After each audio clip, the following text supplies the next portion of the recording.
1051.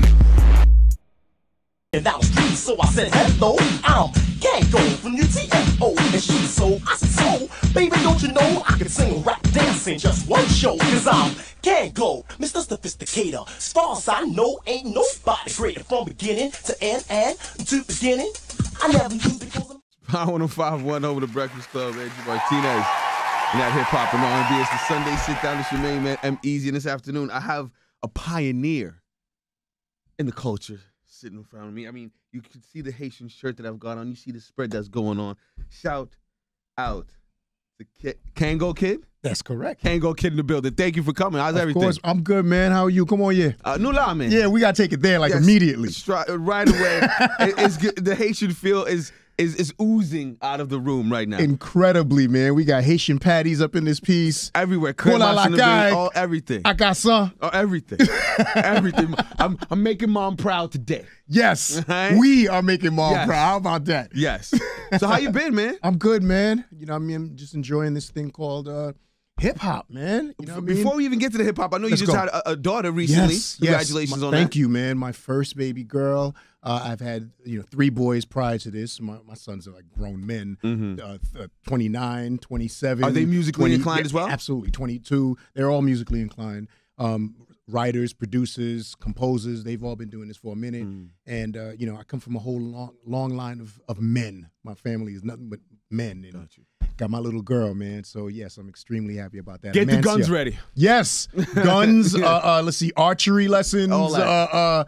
You name it. Karate, jiu-jitsu. Now, for the people that don't know, give them a little history lesson. Okay. The group, from the beginning. Here it is. I am a member of one of the first nationally recognized rap groups. That group was called UTFO, made popular by a hit song in the mid-'80s called Roxanne. Roxanne. Yeah. All right. And let's see, from that point on, I've gone to do so many things, man. Writing, producing, composing, worked with 3LW, worked with, I can't remember everybody right now. Cheryl Pepsi Riley, Lisa, Full Force, of course, groomed us. First dancers ever for a rap group. That group was called Houdini. Yes, wow. Yes. So Freaks Come Out at Night. That's me and my man Doc Ice, in my Jerry curls there, dancing and popping, doing that whole thing. I've been in this thing for a minute, man. So pioneer is absolutely a title that cats would recognize. Now, why Kangol Kid? Because I've worn the hat ever since I was a teenager. Why man. the Kangol? I went to Catholic school. Okay. And in Catholic school, you're restricted to wear, uniform, your white shirt, plaid tie, navy blue pants at the time. And I couldn't wait to break out of that whole, that monotony, man. So I begged my mom to put me in a Catholic in a public high school, just so I can dress the way I want to dress. And when she finally agreed, first thing I did is bought a Kangol hat, and that hat was like a form of liberation. The sign of liberation. Gotcha. And so I wore it every day. I never took it off, man. You know how you got that kid in school that wears glasses, and then one day he takes it off, everyone goes, yo, you look strange without your glasses on. That was me the day I took the hat off. So now I was like, yo, I'm never taking this off again. Come to realize they're putting the Kangol hat is in the Smithsonian Museum. I mean, I'm extremely ecstatic about that. I mean, How'd I don't that get excited. Come about? Well, I mean, I'm hip hop's first product endorsed artist. And when I say product I could have swore that would have been MC Hammer. No, MC Hammer had his deal with KFC. Okay. Before that, actually, was Run and Adidas. Got you. My deal was actually a year or so before Run and Adidas, and it was a fluke because what happened was the hat company was talking about suing me for unlawfully using the name, and they realized that every city I performed in, their sales were going up. So they worked out a deal with me, giving me permission to use the name on a year-to-year basis and providing me with product, making me hip-hop's first product-endorsed artist. It's the business side of this situation. Yeah, man, which we created, bro, because there was no real business when we did this. You know what I mean? We did this, it was just fun. We entertained the neighborhood, the block of, wherever it was. And as time went on, this thing became a business, and it is today a multi-billion-dollar industry. Now, I'm hearing that you're going on tour. Tour? Nah, I wouldn't say I'm going on tour. I mean, I'm more of a mentor now. Okay. So I'm going around, of course, speaking engagements. I've spoken to kids at Harvard, believe it or not. What are you speaking to them about? The industry. You know what I mean? Because again, you can Google a lot of that of what's going on, but Google didn't exist when we were doing this. So we were the cats making all the mistakes so that these cats can be mistake-free today. So we talk about what that was all about, you know, how we became who we became and how. You know what I mean? Like, they'll never understand. Like, we understand the love they have for the game, but they'll never understand the love that we had. You know what I mean? Because we didn't do this for the money. It wasn't a business when we did this. It was absolutely love.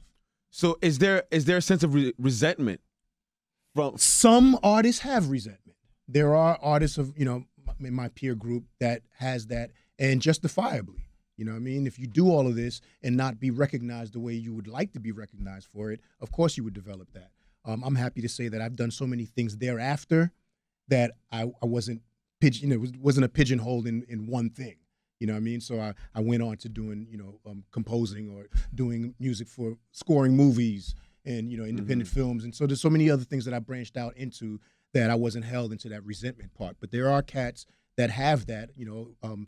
Kool Herc is one who justifiably can have that because he's the dude who put two turntables together and created this thing called hip hop. So he has the right to resent and be pissed if he's not recognized the way he should be recognized. You know what I mean? So yes, they do exist, and a lot of it is justifiable. Oh man, it's the Sunday sit down with Shemaine, man. Yeah, man, I'm taking you to school right now, bro. I'm listening. You I'm in class. paying attention, and I'm taking notes as yes, they say. Sir. Yes, Kangol sir. Kid is in the building. Now, you were involved in a lot of firsts. Yes. First rap duo to do a lot of things. Yo, first it's rap incredible. person.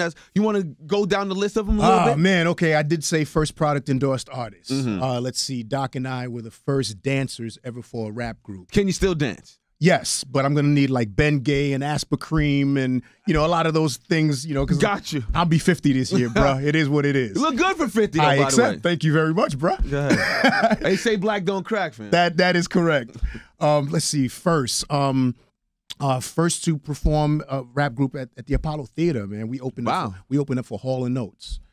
First to do an R&B ballad. You know, we performed it on Soul Train and charted. It was a song called Fairy Tale Lover. Damn, what other first, bro? There's a bunch of them. It's not hitting me right now. The one that here's one. You know how you got Snoop saying, you know, for shizzle my nizzle? Well, I was the first one to do Pig Latin on wax, on Roxanne. Bizatriza, tikism, mincinizum, but wizan, Chrissy up his saying. And Snoop will tell you he got that, you know, from me. So there's a bunch of firsts, yo. There's a bunch of firsts. Haitians and the been out reason here why. doing it. Oh, I'm sorry. Let's not forget that. First Haitian in hip hop. Yes. Absolutely that. You know what I mean? Wyclef, of course, has, you know, gotten the acclaim for it, justifiably, because, you know, he was the first to blow it up like that. But I came out in a time where it wasn't cool to be Haitian, and I know you know what I'm talking about. That was my next. You know where I'm into going with that. Because it was either last week or the week before. I had a gentleman up here that did a documentary about growing up in Brooklyn during the '80s, right, as a young Haitian kid and being right, teased in the polos and all the HBO all of that, and man. all that. All Give me of that. some of your stories. Man, my biggest story actually was when I was 7 years old, and my mom got into a fight with another lady because she was Haitian.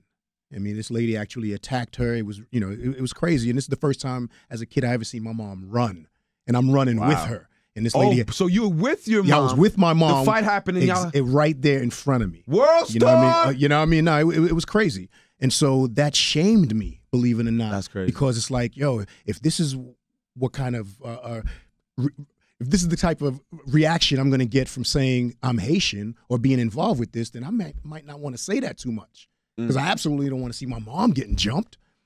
You know what I mean? And so so I fell back on that. Was this in Brooklyn? In Brooklyn, absolutely. East New York. I know. He said, how I know. You know what I mean? And so this is late 70s. And so, yeah, there was no way I was going to proudly say Haitian because no one was trying to make that sound like anything that was proud. I mean, every stereotype you could imagine came with that. They were saying voodoo was one. They were saying Haitians brought AIDS to America. Body odor, all that. It was all kinds of stuff, bro. So imagine a young kid proudly walking around during that time saying, hey, by the way, I'm Haitian. That was so not going to happen. And in the world of hip-hop is the only form of music that's recognized as a sport. And I say that because rappers battle, DJs battle, breakdancers battle. Now, as a fighter, as an opponent in the world of sports, you don't let your opponent know your weakness. So there was no way I was letting anybody know that Haitian was attributed to this, because any rapper would have used that in any battle rap and destroyed me. Got you. You know what I mean? Yeah, yeah. So that wasn't something you was gonna put on, wear on your sleeve during that time, bro. That's crazy. Now tell me more about your because I'm reading here and it says that you were the first hip hop artist to receive an honor from the American Cancer Society. Yes, sir. What did you do to receive that tribute? That actually at the time had nothing to do with music. My manager, Shonda Lumpkin, her mom was Gay Francis Lucas. We called her Mama Luke, and she was suffering from breast cancer at the time. And when she finally passed, I mean, I was with her through that whole thing. While she was going through chemo, I was there with her. Oh, so that's why you got the name Mama Luke? Mama Luke, right. Got it was you. after Okay, her. sense. And so when she passed, I didn't know how to deal with that. You know what I mean? Like I said earlier, I came from a family of nothing but dudes. And so I've never lost anyone at that time. And to lose someone, a woman, to breast cancer, I didn't know how to deal with that. So what I did is I reached out to my hip hop brothers and sisters, and I said, we're like the street anchors, we're the news anchors to the streets. Mm-hmm. Let's get this word out to everyone, because from what I understand, you don't have to die from this disease. So if we can get the word out and tell everyone, because it's statistically proven that it's our people that's dying. Our black women are mostly affected by this. So I'm like, let's get the word out to them and tell them if they get themselves checked, they won't have to die. And when I did that, when I reached out to my hip hop brothers and sisters, it turned out that a lot of them had family members that had already passed from that.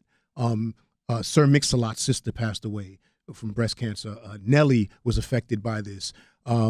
Greg Nice. So it's like all these cats were saying to me, they were always looking for some sort of forum like this so that they can, do something. Gotcha. And so everyone hopped on this bandwagon, and we raised thousands of dollars, tens and tens of thousands of dollars for the American Cancer Society.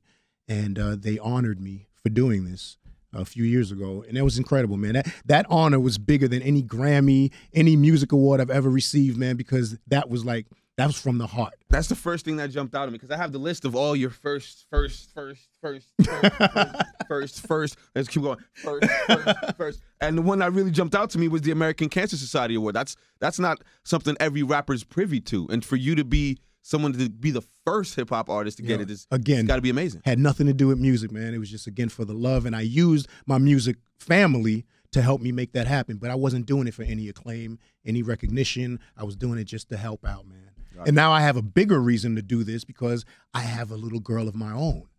Again, prior to this, I just had sons. Mm-hmm. So I'm doing this for all the other women and every other, other family. And now I got this little girl in my life. I'm like, okay, I got to step this game up even more, because I want to make sure that this disease does not exist and taking our women out. Kangol Kid's in the building. It's the Sunday Sit Down. It's your main man, EmEz. Now, can you... I hate getting this question out, because I know I know you, but you gotta wait till it comes out. Oh, okay. What? Let's hear it. What is it? The Lost Book of Rap. Yes, sir. Talk to me about that. I don't know what's going on with that. See what I told you. No, and that's the honest answer though. What an incredible project that was. A bunch of hip hop artists making cameos in this movie, and this movie was it's like a Wizard of Oz, like a hip hop Wizard of Oz. Mm-hmm. And I play one of the characters in there where I'm giving the young lady direction on how to find the Lost Book of Rap. And my character is the only hip hop cameo that you cannot tell that it's me. I mean, the whole makeup and the mustache and the hair, and it was just crazy, man. And it was my first acting, movie joint. And I did a great job, man. I was really proud of myself on how that turned out. And I'm waiting for it to come out. So I don't know where it's going, right now regarding distribution or who's taking it on or what the deal is. But it's inevitable. It's got to happen. It's got to come out. Got you. I thought you was going to hit me with another question, some more hard joint. I'm like, no. What he got? The next one. What homework did he do that he got something for me right there? I mean, It's coming. It's coming. I had I forget her name. Hold on, let me go through it. I had Roxanne Shante up here. That's my girl. That's a little my while sister. ago. Yes. You were involved in it's another first situation with her. Another first. Yes. We are the first hip hop beef on wax. Now, before us, cats, like I said, always battled in hip hop, and they would battle at clubs And some of these battles would take place where cats are actually recording it on cassette, and the cassettes would hit the neighborhood. We were the first to ever do this on wax. And that actually, her stepping up and responding to our record turned Roxanne into a phenomenon where everyone was trying to keep up and create their own latest, episode of this. So it was like a hip-hop soap opera. Over 30 answers were pressed on wax. And there was more answers that were done that wasn't pressed. Like, for example, NWA told me years ago that they had an answer to it called Rock Man. Oh, really? Selling rocks. Wow. I mean? So it's like everybody. And they never dropped it. I don't know if they dropped it or not, but everybody I've ever come across have had their own version of that. And that started from Roxanne Shante answering our joint, and it just going back and forth. What made you go with them? What made me go what? At Roxanne Shante? How did the whole start? Well, the song was actually, it was make-believe, man. It was, at the time we were keeping it real. And let me define what real is. When cats were talking about how much money they got, how much girls they got, and so on, we kept it real and said no matter how hard we tried, we couldn't get this one chick. And that's what the story was about. So we wasn't dissing anybody. If anything, we were dissing ourselves. We were saying we were not good enough to capture this lady's attention. Got you. And so Shante decided to answer it. And even there's another crazy backstory with that, in which Mr. Magic, God rest his soul, had a gig set up for us many months prior to the song blowing up, and for whatever reason we couldn't commit to that song, commit to the show. I'm sorry, and so he got pissed and had Marley Marl find a young lady to answer us and diss us so he could play it on wax. And so that diss was on cassette, and he played it on his show. And it got so much requests that the cassette was later pressed on wax. And then that blew up. And then everybody wanted to be this chick. Everybody wanted to be the girl. I'm sure every chick experienced some dude trying to talk to them and they had to shut him down. And so every chick wanted to be that dude. And it just became a phenomenon, man. It'll never happen in hip-hop again. You got a bunch of cats that answers this song or that song. But when you get like 30 answers to one song, that's never happening again in hip-hop. Ever. Hip-hop pioneer in the building. Kangol Kid, it's your main man, EmEz, the Sunday sit down. So what's on the horizon for you? What are you working on? Oh, right Besides now, being a great dad. Man, yo, that is one of the best hats I've ever worn, bro. For real. And when they say, there's a lot of absentee fathers out there and so on, it's just sad that that's being said so much because I know a lot of on-hand dads, yo. There are so many that I'm like, yo, that's a myth. There's more cats that loves being parents than there are those that's bouncing from this job from this job called parenthood. So yes, that's a full-time job. My lady Tajiri is here, right here. Says, I couldn't make that little one without her. Absolutely. Okay. Absolutely. So I want to thank you for providing what you provided. So got you. I'm actually making an appearance for the A Child Grows in Brooklyn. It's like a baby expo, and what I'm going to do actually August. I'm not August. I can't believe I said that. April 9th is I'm speaking to other parents and letting them know what it's like being a parent at 50. You know what I mean? This is brand new to me, man. Yeah. And when I say brand new, I mean brand new all over again. It's totally different now. Like I'm so sensitive now to things that I wasn't when I was a dad in my 20s. So you know what I mean? A dad in my 20s, I'm fearless. Now I'm a dad in my 50s, cautious. Gotcha. You know what I mean? So yeah, that's the full-time job. But other than that, man, I'm making a lot of appearances, nationwide. Trying to get the group back. Let's see what happens with that. I'd love to see it happen. Bow-Legged Lou, a full force. Shout out to Bow-Legged Lou. We've been trying to reach out to the other members and seeing if it can happen. So crossing our fingers on that. But outside of that, I'm not waiting for, I'm not letting that dictate, the size of the pocket. So I'm making appearances wherever it is that I'm accepted. And so that's basically the deal, man. Actually, something else, Shante and I, as you just brought her up, we're talking about doing a book together. Oh. And that book is going to address what kind of gems would be in that book? That book is going to break down her version of what took place and my version of what took place. See, forget the book. Books are so 1980s. Let's have a situation where you guys have a mediator and we could talk about this. Hint, and things of the sort. And who do you suggest? I got a mic here. We do that. You know what I mean? Let me know. I'll have my people contact your people. We could do it inside of a ring. Like it look like a little boxing type match. I like the way you think. A little dinner. You got some. I'm just throwing it out like there. the way you think. Kangol Kids in the building. I really appreciate you for coming by, man. Oh man, thank you, bro. Any last words you want to tell the people for them to on the way out? I want to shout out my Haitian brothers and sisters out there, man. You know, and the reason why is because, again, I've been doing this for 30 years, man, over 30 years. And unfortunately, I couldn't step up and be that dude. I had another battle that I was fighting, and that battle was having the industry, having the world accept this thing called hip-hop. You know what I mean? The hate was strong on that. You know, we were sharing charts with other artists. Here's another first. We were the first to hit the top 10s. Well, actually, we were #1 on the R&B chart, and Michael Jackson beat us, you know, the following week with Bad, and this is before there were rap charts. You know what I mean? Gotcha. So no one was even recognizing this as its own thing. So I had that fight that I was making happen, and again, I opened the door so that Clef can come later on and do what he did. But and for me to do what I'm doing right now. For what you're doing right now, bro, and I'm proud of you, by the way, man. Congrats, man. First Haitian air personality on Power 105. It is what it is. And, you know, and there's a lot of hate on that too, bro. I seen the Facebook. Did you see that, bro? Listen, what the hell? I'm not the first on-air personality Haitian in the world. Right. Nobody said that. But there hasn't been one on Power since me or before. Okay, or before you. You know what I mean? So yeah, I definitely congratulate you on that. And so again, man, I want to shout out my brothers and sisters out there that are doing their thing, and keep doing it, man. For real. And can we shout out this Please, let's shout these cats out, man. So Cremas, again, as we saying, you know, this is a Haitian invasion right now. For you English people, for you Americans. For American, that was so politically incorrect there. It's eggnog.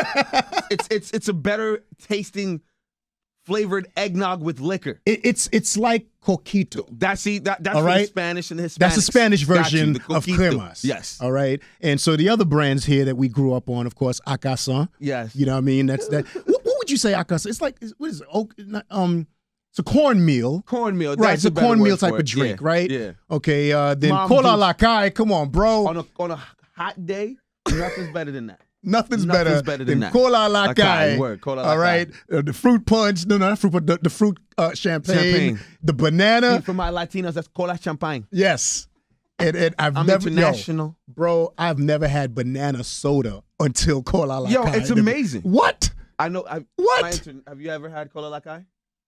You about to have? Yeah, you about to have some right now. You know what I mean? So yeah, shout out to my man Ralph at Royal Cremas, man. Thank you. We definitely gonna enjoy that in a second. About to have a little powwow. I appreciate you for coming by.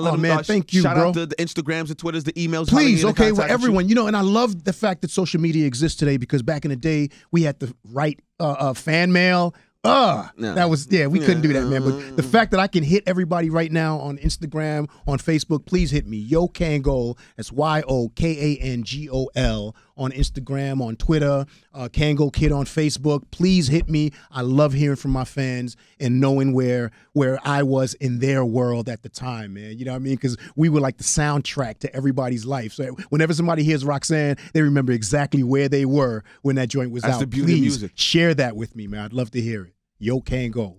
Thank you again, my G. Thank you, bro. Congrats again, my brother. Thank you. It's the Sunday sit down. It's your main man, EmEz. Another example of how easy does it.